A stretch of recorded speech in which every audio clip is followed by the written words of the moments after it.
Okay, so in this video, I'm going to go over a number of exit strategies for boxing. Basically, what to do and which way to go after you throw your combo. And it kind of depends on what you throw and a few other things. But let's go over the basics. For the most part, you're going to go straight in and straight back out. Straight in and back to the right on an angle. Straight in, back to the left on an angle. Straight in, under and to the right. Straight in, under and to the left. Straight in and to your right on the far angle.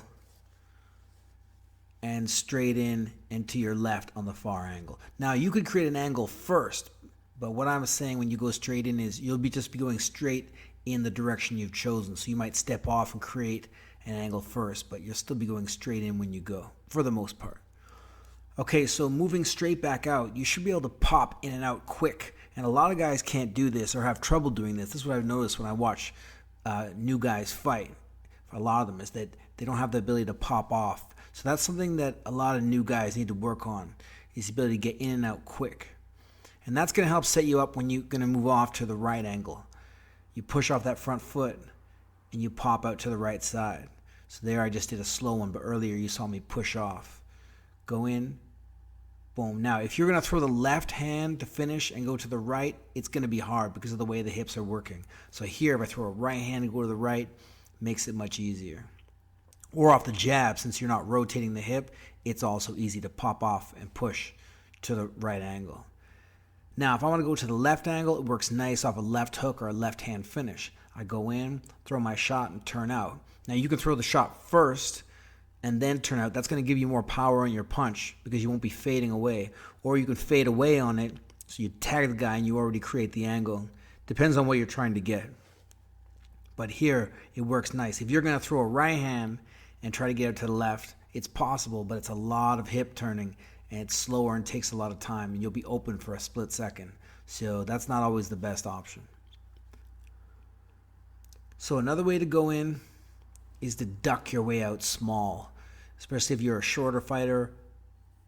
Go in with your attack and then make yourself even smaller than you already are. It'll make you hard to hit. There'll be few openings. You can also cover when you move back, which is very common standard defense. But just make sure when you cover and move back that you don't go straight back to the ropes continuously. You want to take a couple steps and then shift off to the right or left. See here, boom, and then I pop off to the right with my hands up. Or here I go in and pop off to the left with my hands up. Now you can also pop straight back and counter. See how I push off, boom, and then I can tag the guy with the left hook as he's coming back, or with the right hand like I did earlier, or a combo to set up, left hook, right uppercut, whatever it is. You don't always have to move straight back just to get away. You can set up a counter.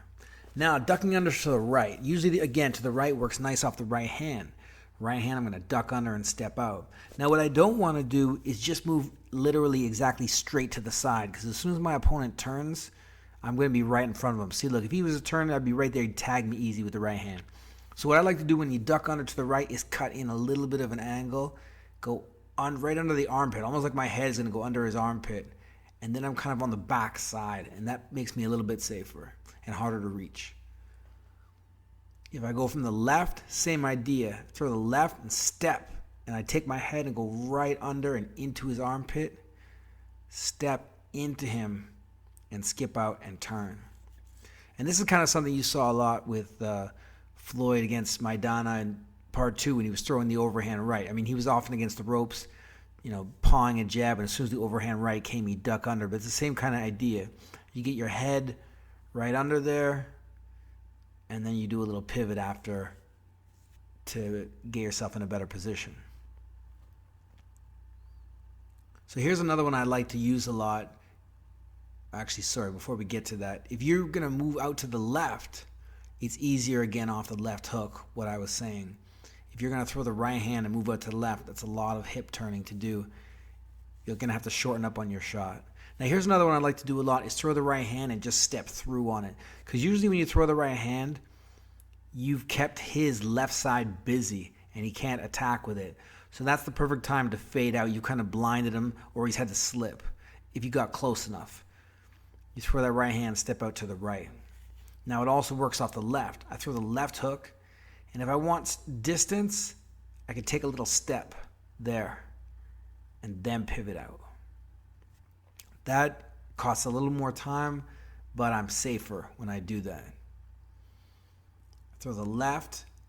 Now, if I don't want to step, it'll be faster, but I'll still be closer in the pocket. It'll be harder to get out.